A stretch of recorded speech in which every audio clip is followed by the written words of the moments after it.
people sleep on Mexico and how advanced they, but what was the adapting to new cuisine on a more daily, regular basis? What was that experience like? I love the food. Well, okay, I love the food in Playa del Carmen. The only thing that can make you feel sometime where you feel like you're getting the same stuff over and over, you can start to feel like that a little bit. But, honestly, I do feel like Playa is one of those cities to where you still have some options. I feel like Playa was the beginning of my diet probably changing for the rest of my life. Like before then, I probably would eat like heavy cheeses or whatever. I don't think I ever went back to eating like still not. Like there was no, they made macaroni and cheese for Thanksgiving. I was like, I don't want none. Oh, wow. I don't think I'll ever go back to that. I don't even think my system would be able to handle, because like people think Mexican food is like, no, Tex-Mex, you might get a whole bunch of cheese and this and that and this. When you're in Playa, when they make you a taco, it's going to be the meat and some, the onions and cilantro maybe, and then the sauces is going to be the thing that is going to give you the flavor. But like all this cheese and like sour cream and things that we think is Mexican food, that is not it. So I feel like it allowed me to eat healthier. Another thing, they have a lot of the agua frescas. Yes. So it's like, instead of like drinking soda, like pretty much the only thing I would have when I went out was either water and agua fresca. Also Dr. Pepper used to be my thing.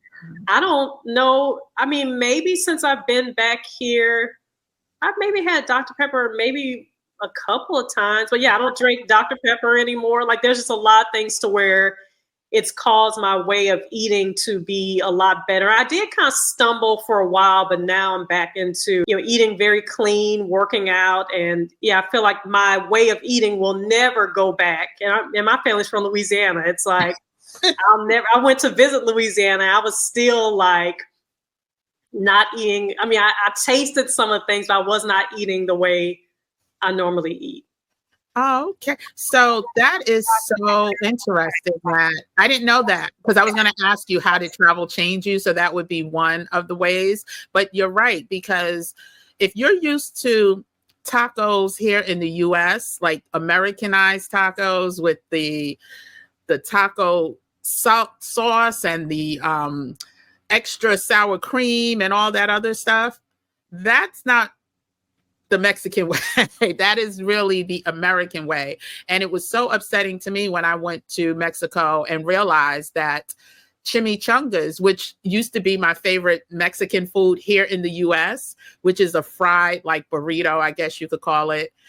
You could barely find a chimichanga in Mexico, and it would have to be at an Americanized like Mexican restaurant. And so, yeah, there's a lot of things about the food culture in Mexico that are so appealing. Like you said, the agua frescas. And for those of you that don't know what an agua fresca is, it is simply the freshest fruit with water, right? It's water and the fruit, and it is spectacular. So you can get anything from watermelon to, the standard peach, and the list goes on. But yeah, so and then Playa is also, it's kind of like a cheat code for those who really want to have options, because there's so much variety when it comes to restaurants. If you don't like Mexican food, that's fine, because guess what?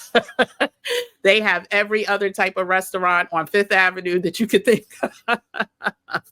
So yeah, you were the one who told me, this was so unique to me. You were the one who told me that you could get money delivered. Like, you know how you do Uber Eats?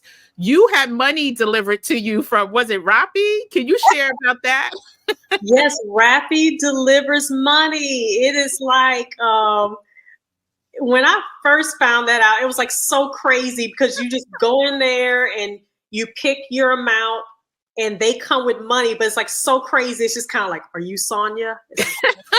It's just kind of like, hey, here's the money. It's like, at first you just feel like, it's like, am I supposed to be doing this? No, I mean, it just feels like so weird to have someone knock on your door and it's just kind of like, well, what's the code? It's like, okay, well, here's the code. Okay, I have the money. It's just so crazy. But yes, because I mean, and the good thing about that is for a lot of people who get to Playa del Carmen or just Mexico in general, a lot of people don't know how to use the ATMs. It can be, difficult. It's like I started to learn. I felt like going to Santander was probably one of the better options. But a lot of people struggled and they felt like they didn't know what to do and they were having a hard time using the ATM. So if you felt like you were having a hard time using the ATM, maybe just go ahead and do Rappi until you can figure it out so you can have some money. Yeah, I would do I don't know if it was called Rappi Money.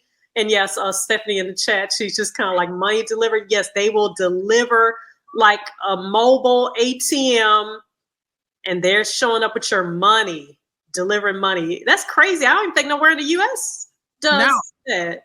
I have never heard that. I've looked when I first came back after you shared that experience, I was like, money delivery. And it's like, you get Western Union, things like that, but nothing local. So literally think DoorDash or Uber Eats. But if you need cash out the ATM, you go on your phone from your home, put in the amount and wait for the delivery guy. So yeah, that people sleep on Mexico and how advanced they are in many areas, but that was one that was very shocking.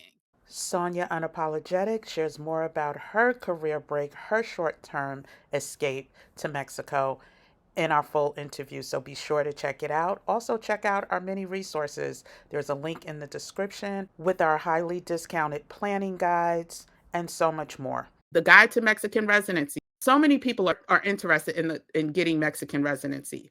It's a lot of work. It's a lot of work to research which consulate is close to me.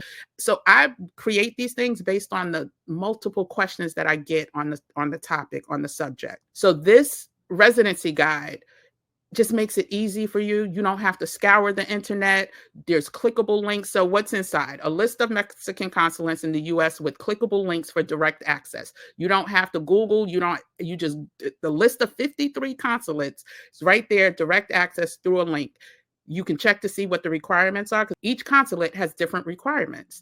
You cannot look at one consulate and they say, okay, the monthly financial solvency requirement is $3,700. And you go to another consulate with your paperwork saying you make $3,700, but that consulate you need $4,700. So it's a great resource, easy to access. It tells you what the role of the Mexican consulate is. I give you an at-a-glance map of the consulates in the US. There's a breakdown on how to book your appointment at a Mexican consulate. What is financial solvency? How does the Mexican government, define that? And how it changes, right? When does it change? How does it change?